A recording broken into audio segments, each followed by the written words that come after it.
Hello दोस्तों, नमस्कार। Helping thinkers के यूट्यूब चैनल पर मैं राकेश चौहान आप सभी का हार्दिक स्वागत करता हूं। आज है 23 जून 2024 और आज एमपीपीएससी का प्रारंभिक परीक्षा का जो पेपर है वो हो चुका है और उसमें मिले कुछ प्रश्नों के उत्तर मैं आप लोगों के साथ में शेयर कर रहा हूं। जिसमें पहला प्रश्न है, मनुष्यों में गुणसूत्र संख्या 21 की ट्राइसोमी होने के कारण का विकार, तो इसका सही आंसर होगा ड्राई सिंड्रोम।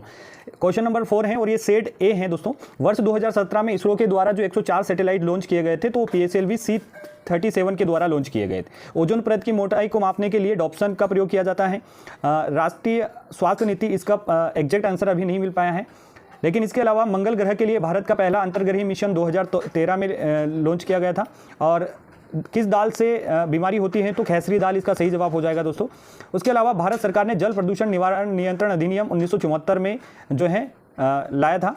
और इसके अलावा यहाँ पर अगर आप देखेंगे तो अगला जो क्वेश्चन है, संविधान में संशोधन से कम आधे राज्यों के विधानमंडलों का अनुसमर्थन आवश्यक होता है। तो ऐसा अगर आप 279A में कोई परिवर्तन करते हैं तो उसके लिए जरूरत पड़ती है। अगला प्रश्न है, भारत के राष्ट्रपति महाभियोग के बारे में बताता है, तो आर्टिकल 61। अटल बिहारी वाजपेयी अनुशासन एवं नीति विश्लेषण संस्थान मध्य प्रदेश में भोपाल में स्थित है। इसके अलावा भारतीय संविधान के अनुच्छेद 76 के अनुसार राष्ट्रपति व्यक्ति को महान्यायवादी नियुक्त करेगा, तो उसके अंदर जो योग्यता होनी चाहिए उसमें उच्चतम न्यायालय का न्यायाधीश बनने की योग्यता होनी चाहिए। अगला प्रश्न है, कानून यहाँ पर कथन से रिलेटेड है, कानूनी मामलों पर राज्य सरकार को सलाह देने का कार्य महाधिवक्ता का होता है, तो ये सही है। महाधिवक्ता मंत्रिमंडल के साथ प्रयत्न होता है, तो ये गलत है। तो इसका सही जवाब होगा ऑप्शन नंबर केवल 1। अगला प्रश्न है, KM मुंशी से संबंधित है, तो KM मुंशी संविधान की प्रारूप समिति संबंधित है।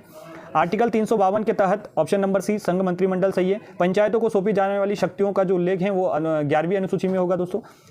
भीमा जनजाति ये नहीं मिल पाया है, अगर इसका आंसर आपको मिलता है तो कमेंट बॉक्स में जरूर बताएं।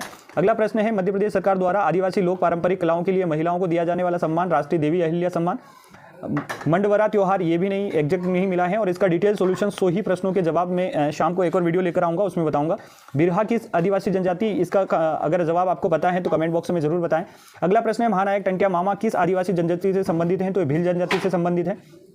स्वतंत्रता सेनानी रघुनाथ सिंह मंडलोई किस जनजाति से संबंधित हैं, तो ये भिलाला जनजाति से संबंधित हैं। मध्य प्रदेश में आदिवासियों के लिए स्वराज योजना किस नाम से चलाई जा रही है, तो टंट्या भील के नाम से चलाई जा रही है। स्वर्गीय श्री बादल भोई का संबंध किससे है, तो प्रसिद्ध आदिवासी स्वतंत्रता सेनानी है, छिंदवाड़ा से इनका संबंध रहा है। इसके अलावा आगे का प्रश्न यहाँ ये जो है डाटा से रिलेटेड प्रश्न है, तो इनका थोड़ा सा ध्यानपूर्वक अध्ययन करने के बाद ही इनके जवाब बताना जो है वो सही रहेगा। अगला प्रश्न है, समग्र शिक्षा अभियान। समग्र शिक्षा अभियान के लिए 3 जो है योजना सम्मिलित हैं, उसमें सर्व शिक्षा अभियान, राष्ट्रीय माध्यमिक शिक्षा अभियान और शिक्षक शिक्षा अभी इसमें शामिल की गई हैं। इसके अलावा 2022-23 में मध्य प्रदेश और भारत की प्रति व्यक्ति आय के संबंध में ऑप्शन नंबर बी इसका सही होगा कि मध्य प्रदेश की प्रति व्यक्ति आय भारत की प्रति व्यक्ति आय की तुलना में कम है। पहला G20 शिखर सम्मेलन कब और कहां हुआ था, तो ये 2008 में वाशिंगटन DC USA में हुआ था। GI टैग प्राप्त चिन्नौर चावल बालाघाट से संबंधित है। यूनिक्स ऑपरेटिंग सिस्टम का केंद्रीय भाग कर्नल कहलाता है।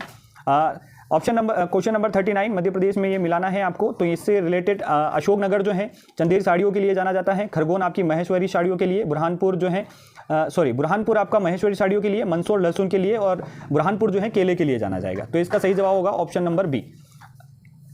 अगला प्रश्न है, यहाँ पर इसका एग्जैक्ट आंसर नहीं मिल पाया है, लेकिन यहाँ पर उन पेशेवर व्यवसाय लोगों के लिए एक सोशल मीडिया नेटवर्क साइट जो अन्य पेशेवर से जोड़ता है, तो लिंक्डइन। ट्विटर के संस्थापक कौन है, तो जैक डॉर्सी सही है। इसके अलावा आर्टिफिशियल इंटेलिजेंस की शाखा है, तो मशीन लर्निंग AI की एक शाखा है। MPEG का जो फुल फॉर्म है वो है moving picture expert group. Governance के 4 स्तंभ, लोक, प्रक्रिया, प्रौद्योगिकी और संसाधन। इंटरनेट के क्षेत्र में W3C का अर्थ होता है वर्ल्ड वाइड वेब कंसोर्टियम। अगला प्रश्न है, मध्य प्रदेश के दक्षिणी पूर्वी भाग में अधिकांश वर्षा होने का कारण है मानसून की अरब सागर की शाखा। ठीक है। मध्य प्रदेश में काली मिट्टी का निर्माण बेसाल चट्टानों से होता है। सोयाबीन का प्रथम जो प्रारंभ हुआ था मध्य प्रदेश में वो देवास जिले से हुआ था। मध्य प्रदेश में बांस का राष्ट्रीयकरण 1973-1973।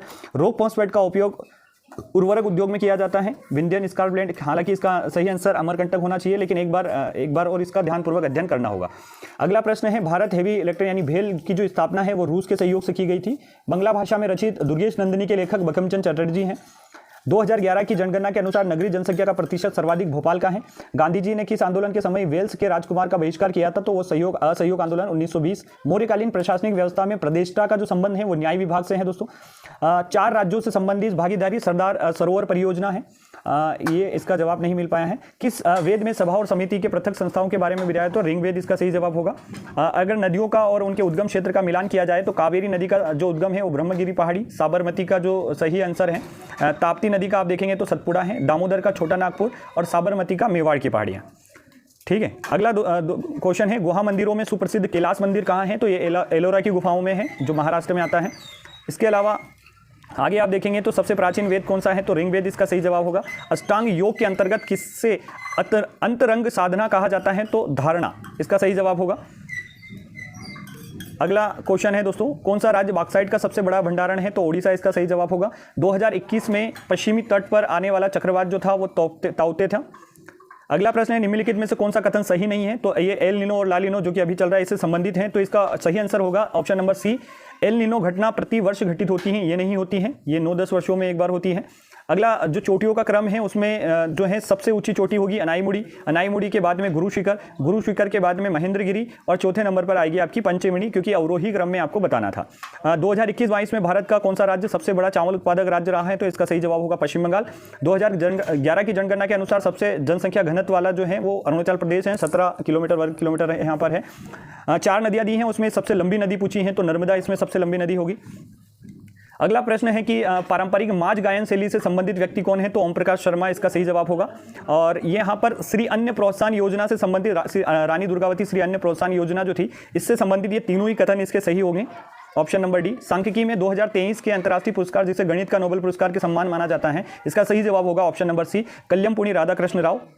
अगला प्रश्न है 2024 में भारत के राष्ट्रपति द्वारा निम्न में से किसको राज्यसभा के 12वें सदस्य के रूप में नामित या मनोनीत किया है? सुधा मूर्ति इसका सही जवाब होगा। 2024 में जो शतरंज से संबंधित जो सबसे कम उम्र के जो खिलाड़ी हैं वो डी गुकेश हैं। लम्हेटा गांव जो है ये जबलपुर से आता है दोस्तों, वहीं से जियो पार्क स्थापित किया गया है। 2023 में अर्जुन पुरस्कार पैरा कैनोन खिलाड़ी हैं प्राची यादव। अगला प्रश्न है 2024 में लोकपाल के अध्यक्ष के रूप में नियुक्त किया गया, तो न्यायमूर्ति पहले पिनाकी चंद्र घोष थे, उसके बाद में न्यायमूर्ति अजय मणिकराव खानविलकर इनको नियुक्त किया गया है। स्वतंत्रता सेनानी से संबंधित हैं तो राजा मर्दन सिंह का जो संबंध है वो भानपुर से है, राजा दौलत सिंह का संबंध नेमावर से है, राजा बखत मली का संबंध शाहगढ़ से है और मुराद अली का संबंध महू से है। ये ऑप्शन नंबर ए इसका सही जवाब होगा। वैदिक घड़ी कहाँ स्थापित की गई है? तो इसका ऑप्शन नंबर सी उज्जैन सही होगा। नर्मदा नदी का साहित्यिक इसका उल्लेख जो जानकारी है वो एग्जैक्ट आंसर नहीं मिल पाया है, अगर आपको पता है तो कमेंट बॉक्स में जरूर बताएं। अगला प्रश्न है जनवरी से मार्च 2024 में भारत और इंग्लैंड के मध्य संपन्न 5 टेस्ट मैचों की सीरीज में कौन विजयी रहा था? तो भारत जीता था उसमें 4-1 से।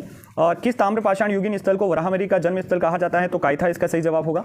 निम्नलिखित में से कौन सा गलत है? इसमें अभ्यारण्य और जिला बताना है, तो घाटी गांव ये इंदौर इसका गलत आंसर हो जाए, मतलब ये सही जवाब हो जाएगा क्योंकि घाटी गांव ग्वालियर में आता है। कुमारगुप्त और बंधु वर्मन के दसपुर अभिलेख के संबंध में गलत कथन बताना था, तो इसका गलत कथन होगा ऑप्शन नंबर डी, क्योंकि इसकी रचना भभूति ने नहीं की थी।